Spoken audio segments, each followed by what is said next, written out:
while executives have a lot of collaborative meetings that are somewhat strategic and they'll label them as such, where real like creativity and innovation is happening is at the mid-management level. Mm-hmm. And those folks are the ones who are driving, like solving sort of the big problems. They're having more of the spontaneous moments in time where they're collaborating on kind of on the fly. And the executives get to the point where they're so scheduled in a day that it's virtually impossible to have a spontaneous interaction.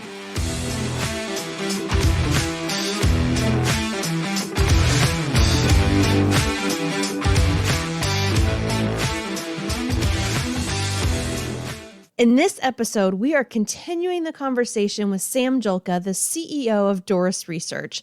Sam started her career in Indianapolis as an interior designer, went back to school in 2010 to get her master's in fine art in design thinking and design research from Indiana University's Herron School of Art and Design.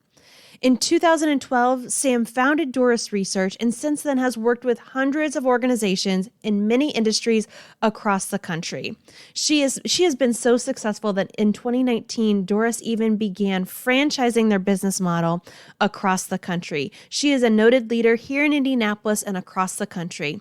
In this episode, we're going to continue the conversation from the first episode that you listened into and dig into what Sam learned as a CEO, how she walked her team through that murky muckiness that was the summer of 2020 when so many businesses were trying to figure out, what do we do now? What do we do next? What's the next best step? So listen in for Sam's lessons on how they took the next best step to figure out how to not only keep the doors open, but to serve their clients in a much more impactful way based on what the world was asking of them now.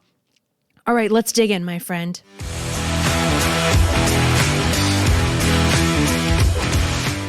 Let's pick up with July 2020, and you had just gotten all this data back. You had the opportunity to interact with all these CEOs and company executives, hearing what they're hearing, experiencing what they're experiencing by way of space constraints and what people might need as the doors reopen, when that happens. And already currently, I mean, we're seeing workplaces transition back. So it wasn't a We are. People have wanted to come back together. Businesses have needed people to come back together for their own viability. So walk us through, you have this data, you've been presenting it. Where do you go from there? Yeah. So we used it to open doors into, conversations about new types of work that we could do for people. So, we are entering a moment in time when really nobody has any idea what office space should look like moving into the future. I mean, nobody has those answers. There's no white papers on this. Whatever pandemic we had last, offices, did not exist like they do now. So you mean in 1918 there weren't case studies? I don't know that there were cubicles then. I don't think Herman Miller had gotten to that point. Right. Where to put the typewriters? Might have been what people were focusing on. Were there typewriters then? Probably. I digress. I'm sorry. I don't know. But I mean, certainly they probably had similar type problems. How do we get people back to work? But gosh, work looks so different nowadays. So we were kind of armed with this information that people wanted. They wanted to see it. And our researchers did an amazing job of taking all of these unique individual organization, surveys that we had ran. And then they started writing these aggregate reports. So here's what it looks like across all the data. So, and we started to find interesting things that when you looked at the data in an aggregate versus you pulled it out and looked at it individually, spots were glaringly, they were different. For example, in some so we would ask, one of the questions we were asking was, how ready are you to come back to work? And so individuals were ranking from 0 to 10, how ready they were, 10 being totally ready, let's do this, 0, not a chance, I'm not coming.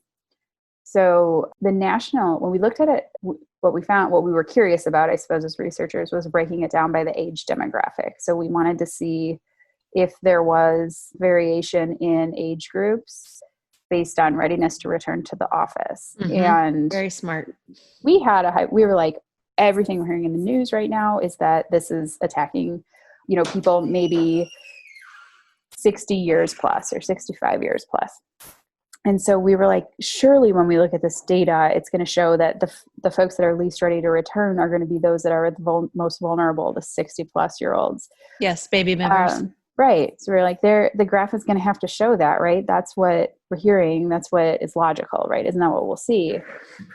And when we looked at the data across the aggregate, everyone held at about a 6 in terms of, didn't matter really what age group you were in. There was no statistical difference in age from when we put the aggregate together. And this is where, when our statistician gets so excited, and we're such nerds and we love looking at stuff like this. But what was exciting we need your gifts in the world. I dropped out of stats twice in college because I didn't understand the first 3 weeks. So God love you. I love you. that. You need to meet our statistician. She's brilliant. So, I bet. So we're looking at this data in aggregate, and then we're looking at it against the same graph, but in a unique organization. So we would look at organization A, and there it might be, the graph might look kind of like a U or a V shape, where if the youngest and the oldest are, most ready to come back to the office, but the middle age groups are not ready. Or it might look like an inverted V, where the youngest and oldest are least ready to come back to the office. Or we saw trending up, trending down lines. Like, it just was different at every organization we looked at. And so why that was interesting to us and why it mattered to us was, when we started to see things like that, it indicated to us that this pandemic is affecting each organization differently, mostly from a culture standpoint. So when we talk about culture at Doris, we talk about, the way we define it is talking about people's or groups of people's values, behaviors, and beliefs. And if you think about what we were facing, we were facing how values, behaviors, and, how values and beliefs were going to drive behaviors, essentially. Yes. And they were driving them very different at different organizations. And so we knew that because of that, we were relevant in working through the needs of unique organizations again, just like we had done before. Mm-hmm. So we needed to now go and say, all right, here's the problem we're solving for you. You're trying to figure out what to do, whether it be stay at home and keep doing this, or come back into the office, or some combination of both. But you need to understand how the, culture of your particular organization is going to be affected by this, and what challenges you all are going to face that are not going to be the same as the company that's right next door to you. Mm-hmm. They're going to be different. And so through that, we were able to so historically, Doris has had 3 service areas. We're a service-based organization. We do research. And then we do a couple other things that sort of help folks along through the process of making change. So we knew that we could take bits of our research service area and marry it with bits of our service area that helped people through change in their office. And we could create a 4th service.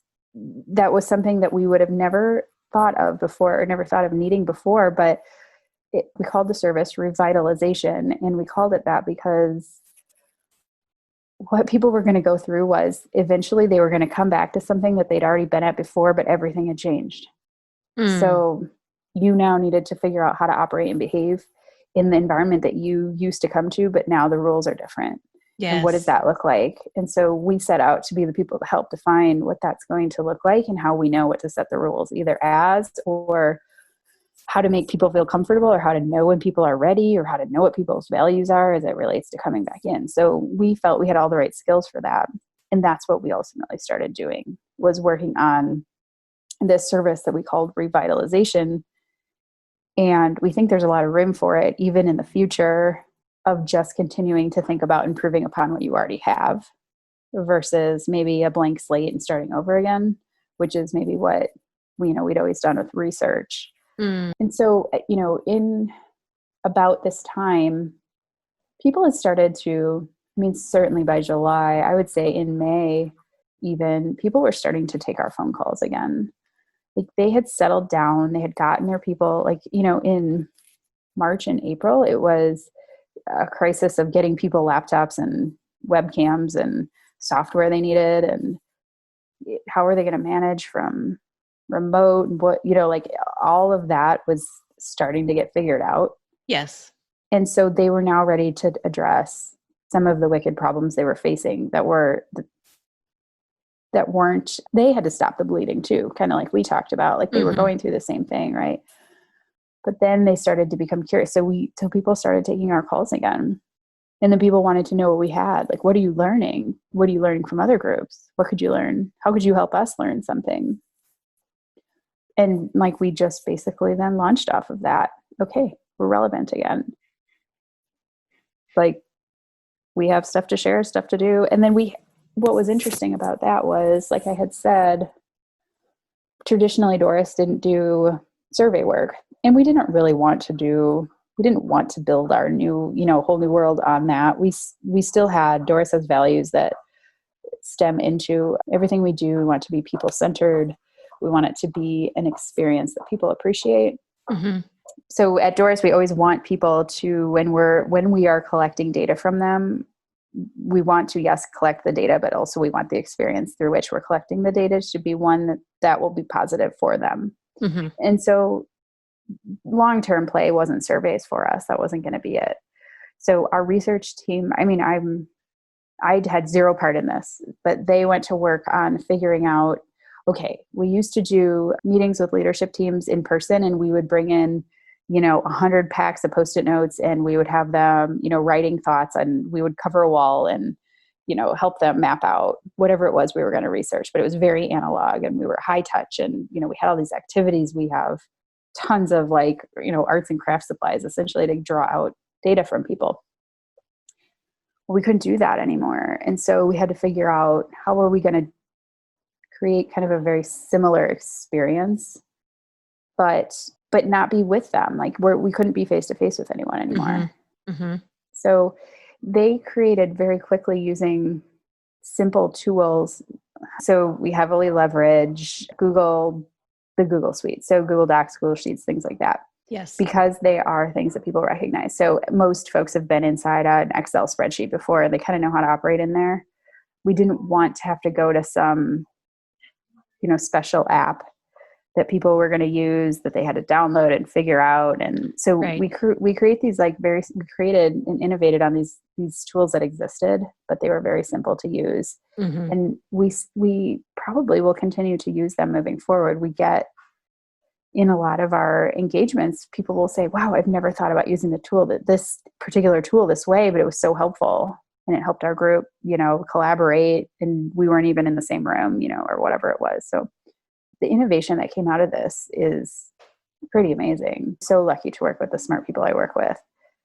Yeah. Throughout this.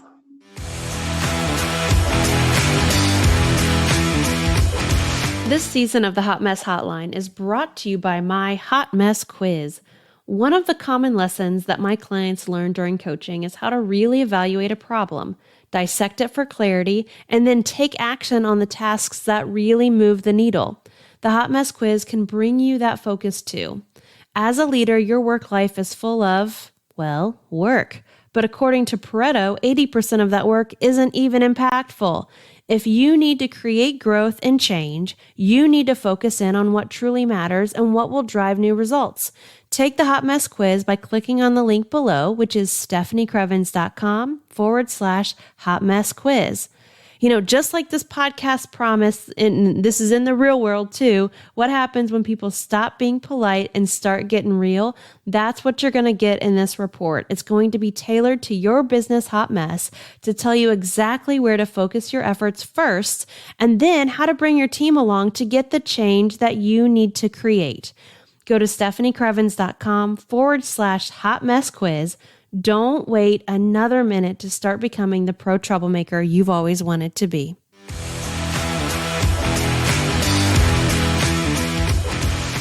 That's my question for you as we think about what's next as we move forward from September 2020. Just continuing to look back for a hot second and think about what you want to take with you moving forward. But what have you learned about the people that you lead? They're super resilient. They care about they just kind of really want to do their work. We almost like come to this playground every day and get to play together, and kind of being able to set that up so that they can continue to do that. I can't even imagine the things they'll continue to come up with. It will be incredible. They're so smart. They're, quick to kind of pivot where needed. It was hard, I would say, coming out of the furlough for the company. I mean, it was a tough, few weeks coming back and kind of figuring out who we were again. But we all did it. And we kind of operate real successfully today as a group. It's just, I guess the word resilient. Everyone has been very resilient out of this.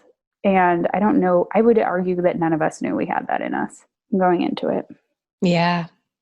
What have you learned about yourself as a leader throughout this process? So far, we're not even done yet. We're not done yet. We are not done yet. That is so true. I mean, talk to me in 2 weeks. Gosh, that I guess, I have the ability to make hard decisions when needed. I have faced a significant amount of adversity at this point, and we're still alive. What have I learned as a leader? Leadership's hard. I think I've said that a lot.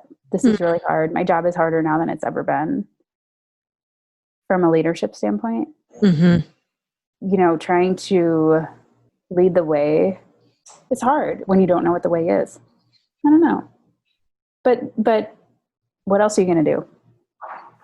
You might as well keep going. Yeah. Maybe that's what I learned. But I'm searching for the words. We'll probably fail. We embrace failure here, quite honestly, very often. We're probably going to fail, but we'll figure out a way to succeed. What keeps you going, even when you don't know what to do, even when failure is inevitable? What keeps you going? What keeps me going? I asked somebody this today unfairly. What keeps me going? I think it's interesting, the work I think the work we do and the thing we're building. And I get to look at a lot of companies. I get to go inside a lot of companies and look at them. And some of our clients are amazing. And I'm like, yeah, I would come work here in a second. This is amazing. And then it's never our clients. Probably it's, places I'm just in. But, I think, wow, I don't think I could do it. I couldn't come here to work every day. I would, I wouldn't be able to live that way. And so probably what keeps me going is we get to do this every day here, and it's fun, and it's, we're our people and we're together. And what would be the alternative? I don't want to give that up. So I'll probably just keep working until I can. I would probably honestly just keep working at this. The work we do is so engaging and interesting to me. And the building of the work, the watching the work evolve and grow. It's so exciting. I can't imagine, I couldn't work somewhere probably where there's a lot of red tape or you have to ask 25 people before you can change a comma in a sentence. I don't work that way. If someone wants to, if we want to try something new, we try it. And if that didn't work, then we try something else. And I just can't imagine not working somewhere that's not something that's valued. I find that is the biggest misconception about especially top leadership, and most CEOs, entrepreneurs are so internally driven that it's hard for people to relate to them. People don't understand our need to just keep going, to figure it out, to be curious just for the sake of being curious, because we know something's going to come of it. And that's a big disconnect that happens, I think, between lower level employees and top level employees. And those who race to the top too in companies, is just, we've got to keep going. You cannot hold us back, and you can't put too many parameters on us. You can't put too many rules in place, because that keeps that's holding back our soul, on the inside. And so with that, what do you wish that mid-level leaders at your company or otherwise understood about being in your shoes? Mid-level leaders. So I guess there's a lot on your mind if you are, and I don't pretend to think that I lead an organization that's enormous. We're probably, in the grand scheme of things, pretty small potatoes. But any organization that you're leading, you kind of have to hold a bunch of different things top of mind at one time. And you have to be, there is a ton of breadth and not a ton of depth in a lot of different areas. And, maybe mid-level managers sometimes have the ability or maybe it's the luxury of going deep in one area and really investigating that and spending a lot of time there. It's interesting. We're running a study right now on, we're studying collaboration, which is fascinating, and how its efficacy exists between face-to-face and remote collaboration. And through that, we've engaged people in various levels of organizations. And what an early stage finding I just heard this morning was that while executives have a lot of collaborative meetings that are somewhat strategic and they'll label them as such, where real creativity and innovation is happening is at the mid-management level. And those folks are the ones who are driving, solving sort of the big problems. And they're, between those groups and the individual contributors, they're having more of the spontaneous moments in time where they're collaborating on the fly. And the executives get to the point where they're so scheduled in a day that it's virtually impossible to have a spontaneous interaction with them. Yeah. And there's sometimes a gatekeeper to get to them. So I guess advice, is that the question? Advice to mid-level managers? Yeah. Mid-level leaders. Yeah. What do you wish that they knew about being in your shoes? Bask in the glory of knowing that you are probably operating in the most innovative and creative area of your organization, and that it's okay to live there. That's maybe a good place to be. Being in the shoes of the executive it's not always,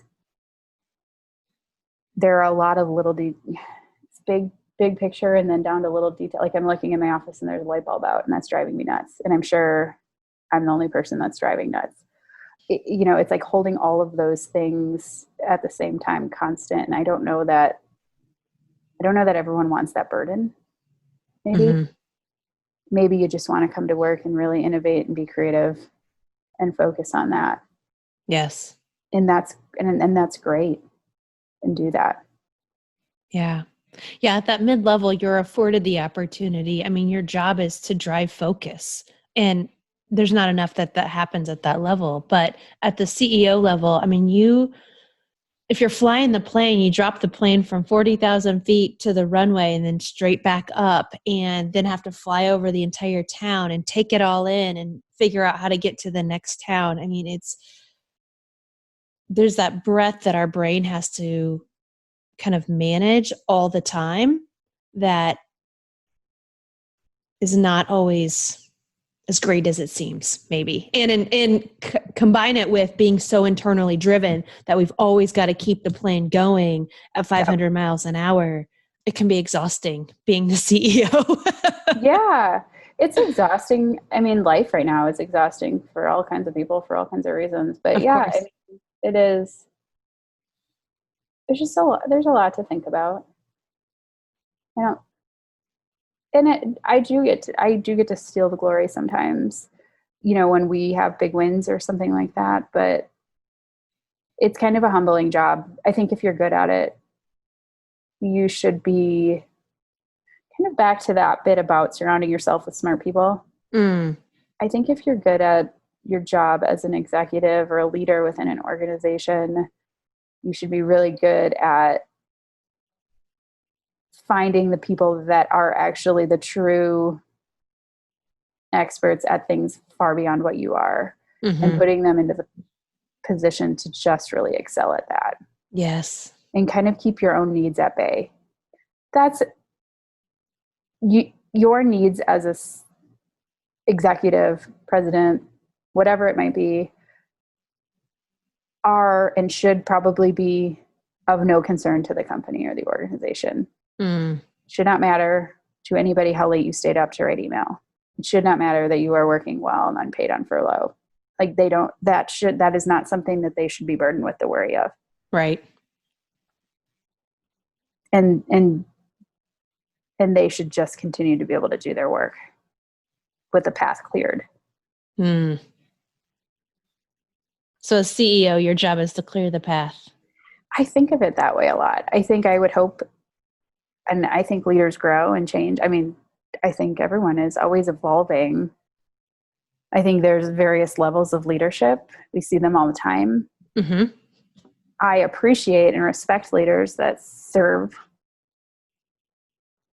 I think there's probably maybe a one level up beyond, in my mind, beyond a servant leader is probably almost unrealistic, but the person who can do all of the servant leadership type things and be able to maybe execute in an area of, a specialty area. But I think I respect and appreciate leaders that serve their people versus, what to me, the lowest common denominator of a leader is a dictator or somebody that refuses to listen, tells people what to do, and it may or may not be the best thing for the people they're leading. Yes. That doesn't work in my world. I can see that. Yeah. So based on what you know now, September 23rd, 2020, what's next for Doris? I think we've positioned ourselves to have a really nice little 2021 coming here. More and more organizations are we're going to go back to offices. That is going to happen. I don't believe that they're gone forever. I actually know, and I know through data we're collecting that they're not. A lot of people are going to offices already. But I do think that things are changing, and I am watching other leaders that I engage. I love to kind of pretend like I'm a bumblebee and just pollinate across talking to other leaders at organizations and listen to what they're doing and what they're thinking about. And they're different. I mean, people are thinking wildly different thoughts about what this return looks like. And I think because of that, because they're different, because not everyone is going to read a white paper that's produced by some large organization and then just know exactly what to do with their people. Mm-hmm. Because of that, I think there is going to be a lot of work for us in helping leaders sort out what's the next move for us. What do we need to do to be effective moving forward? We know we have a lot of real estate. Do we need it? How are we going to use it? Yeah, we need it. No, we don't. We need it different. We need to look different. What does it look like? Yes, it's the same, but we're going to behave different. I think there's a lot of answers that need answering, or a lot of questions that need answering. And I think we're poised as the people to go out and find the answers for them. That sounds amazing. Very helpful. We're interested. We can't wait. Yeah, I love your curiosity. So last question, and we'll wrap it up here. But what's next for you as a leader, given the hot mess that 2020 has brought you, everything that you've learned, and you now have the opportunity to step up your game in a way you didn't realize was coming, but is now here. Yeah, I think it will be. So we talked about the lesson that I learned fortuitously through surrounding myself with people that would be able to help me in a time of need. Mm-hmm. And I'd kind of I'd worked towards some of that myself. I think as a leader moving forward, what will be important, and we've already started to do some of this at Doris, is enable people that I work with to have those networks. So the people that are also seen as leaders at Doris, we need to be developing them so that they have who are their go-tos, who are they surrounding themselves with, that are the people that are going to help them out of a sticky situation. And I think that is what will serve us in the next iteration of this. And it's not just maybe somebody at Doris who is perceived in a leadership role, but we've talked with a lot of our folks here on, you need to now go out and start expanding your network, go out and learn from people that do similar, work as you, but are, at a different level in their organization. And I think we as a group need to embrace the notion of surrounding ourselves with smart people. The more we can do that, probably the stronger we'll be ultimately. Yeah, fantastic. Well, I so appreciate our conversation today. I just love hearing your insight and your experience. It's, for so many of us, so many leaders, that mid-March to the end of May was a really scary time, but also a very powerful time to figure out what was next for our companies. How do we pivot? How do we get curious? How do we answer the powerful questions that we need to ask now to emerge from this even stronger? I felt very passionately, and I just believe strongly that my role in this world, I realized it in April, was to bring that resiliency and that focus and that strength to people that they didn't know that they yet had, because 2020 has not been my year personally or business-wise. 2018, lots of really crappy things happened that helped me build resiliency and focus. And so I wanted to be that for people during this time, because I had been given the gift of 2020 in another year, unfortunately. Yes. And so I wanted to be that source of strength for people, and to hear you come of that and ask these powerful questions in your own way, and help Doris emerge stronger and other companies emerge stronger. And ultimately, when you think about helping these companies come back in a safe way, in a healthy way, I mean, that's just noble work as our world comes back together in some kind of new way. So thank you for doing the work that you do. Thank you. This was fun. And big fan. So thanks. Yep. Thanks for having me. Yeah, my pleasure. All right, let's wrap this up, friends. It's time to get off the internet, stop listening to this podcast, and go get the real work done so you can be a pro troublemaker in this world, my friends. Fix those hot messes in your life. I'll see you soon.